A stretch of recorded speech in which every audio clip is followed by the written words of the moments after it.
दोस्तों आज हम बात करने वाले हैं डार्क मैटर के बारे में। तो अगर आप डार्क मैटर के बारे में नहीं जानते हैं तो इस वीडियो को प्लीज़ अंत तक देखिए। और डार्क मैटर के बारे में शुरू करने से पहले मैं बता दूं, हमारे चैनल को कीजिए सब्सक्राइब, वीडियो को कर दीजिए लाइक, क्योंकि सब्सक्राइब करने के नहीं पड़ेंगे आपके पैसे, कोई आपका पैसा नहीं कटेगा। तो हमारे चैनल को सपोर्ट करो, सब्सक्राइब करो और शुरू करते हैं डार्क मैटर। दोस्तों डार्क मैटर शुरू करने से पहले मैं आपको बता दूं, डार्क मैटर एंटी मैटर अलग चीज़ें हैं, क्योंकि मेरे से कई बार लोग सवाल पूछते हैं कि क्या डार्क मैटर एंटी मैटर एक ही चीज़ है। तो मैं आपको बता दूं, एंटी मैटर अलग चीज़ है। एंटी मैटर के बारे में अगर आपको जानना है तो ऊपर देखो कार्ड में एक लिंक होगा, आई बटन जो आपको दिखेगा ऊपर, जहाँ पे सब्सक्राइब आपको दिख रहा है ऊपर पे आई बटन, वहाँ पे आपको लिंक मिल जाएगा, तो आप देख सकते हो। तो डार्क मैटर दोस्तों, हमारा जो यूनिवर्स है ये ऑर्डिनरी मैटर यानी हम जिस मैटर से मिलके बने हैं, डार्क मैटर और डार्क एनर्जी से मिलके बना है। तो ऑर्डिनरी मैटर क्या है?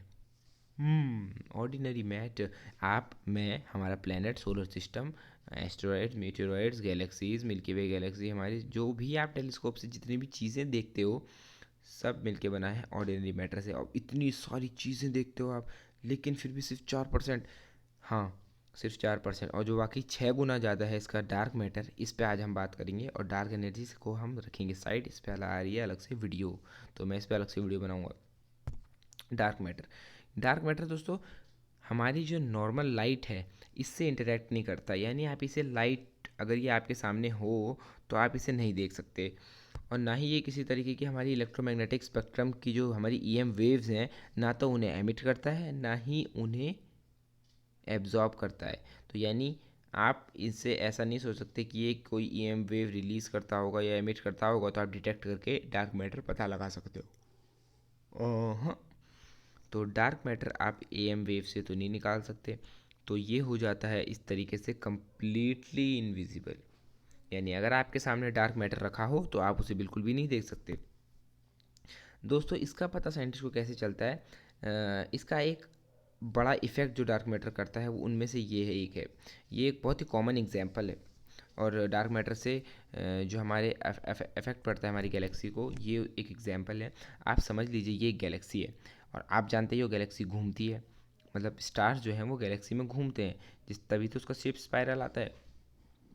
अब जो आपको बीच का सेंटर दिख रहा है यानी गैलेक्टिक सेंटर, हम्म और ए जो कि उसके पास है और बी स्टार जो कि उसके दूर है, तो साइंटिस्ट की प्रिडिक्शन और कैलकुलेशंस के अनुसार ए को घूमना चाहिए काफ़ी तेज और बी को घूमना चाहिए धीरे, कैलकुलेशंस के हिसाब से। लेकिन दोस्तों ए तो नॉर्मली जितना घूमना चाहिए उसे उसी हिसाब से घूमता है साइंटिस्ट की कैलकुलेशन के हिसाब से, लेकिन बी ये धीरे नहीं घूमता, ये घूमता है तेज़ और कभी कभी ज़्यादा ही तेज़। अब साइंटिस्ट की कैलकुलेशन क्या गलत है? क्या बी के पास कोई जादुई शक्ति है? नहीं दोस्तों, बी एक स्टार है, ए भी एक स्टार है, और स्टार को जो है वो उसी हिसाब से घूमना चाहिए जिस हिसाब से उस पर ग्रेविटेशनल फोर्सेस एक्ट कर रही हैं गैलेक्टिक सेंटर की वजह से। लेकिन ऐसा नहीं होता। बी तेज़ क्यों घूम रहा है? क्योंकि इसके ऊपर कोई एक्सटर्नल फोर्स एक्ट कर रही है। अब ये कैसे कर रही है? साइंटिस्ट मानते हैं यह है डार्क मैटर की फोर्स, डार्क मैटर की वजह से ऐसा हो रहा है। डार्क मैटर इंटरैक्ट कर रहे हैं हमारी ग्रेविटी से, और उस वजह से हमारे जो गैलेक्टिक सेंटर से दूर के जो स्टार्स हैं इन पर जो है इफेक्ट पड़ रहा है। अब क्योंकि ये इनविजिबल होता है, आप इसे नहीं देख सकते, ना हम देख सकते हैं और ना ही कोई और देख सकता है। तो अब इसका कैसे साइंटिस्ट की इसके बारे में और क्या थ्योरी है, इसे कैसे पता लगाएं? तो इसको पता लगाने के तो साइंटिस्ट कई कई एक्सपेरिमेंट कर रहे हैं। जो particle accelerator large hadron collider, उसमें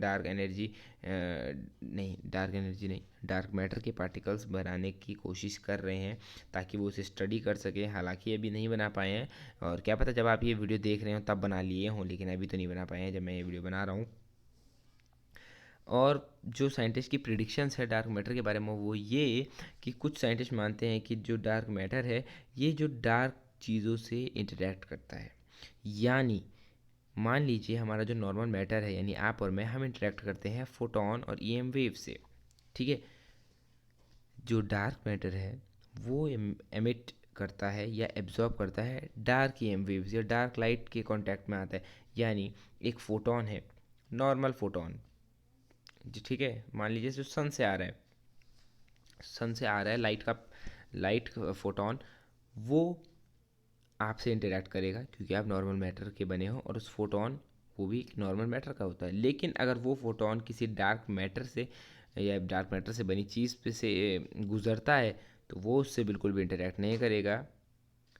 और अगर एक डार्क मैटर का रखा हुआ कोई भी चीज़ या डार्क मैटर जो इंटरेक्ट करेगा वो सिर्फ डार्क फोटोन से इंटरेक्ट करेगा। यानी डार्क मैटर का जो फोटोन है, डार्क फोटोन, वो हमारे नॉर्मल मैटर से इंटरेक्ट नहीं करेगा।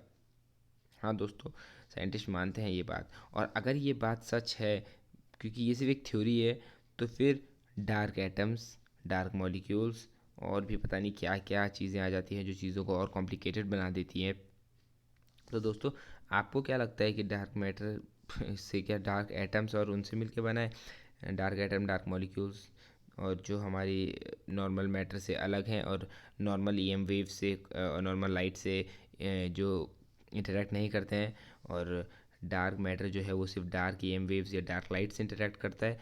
और क्या सच में आपको ऐसा लगता है कि ऐसा हो सकता है कि dark galaxies, dark planets, dark एक milky way Galaxy, dark milky way Galaxy भी क्या पता हो जो हमको ना दिख रही हो, बस ग्रेविटी से, हमारी ग्रेविटी को अफेक्ट कर रही हो? तो क्या लगता है आपको, ऐसा पॉसिबल है? प्लीज़ कमेंट कीजिए नीचे, और हमारे चैनल को कीजिए सब्सक्राइब, लाइक और शेयर। उम्मीद है आपको ये पसंद आ गया होगी वीडियो डार्क मैटर के बारे में, और आप समझ गए होंगे डार्क मैटर क्या है। तो जो भी आपका सवाल और सुझाव और कुछ और हो तो प्लीज़ कमेंट कीजिए नीचे। Bye bye.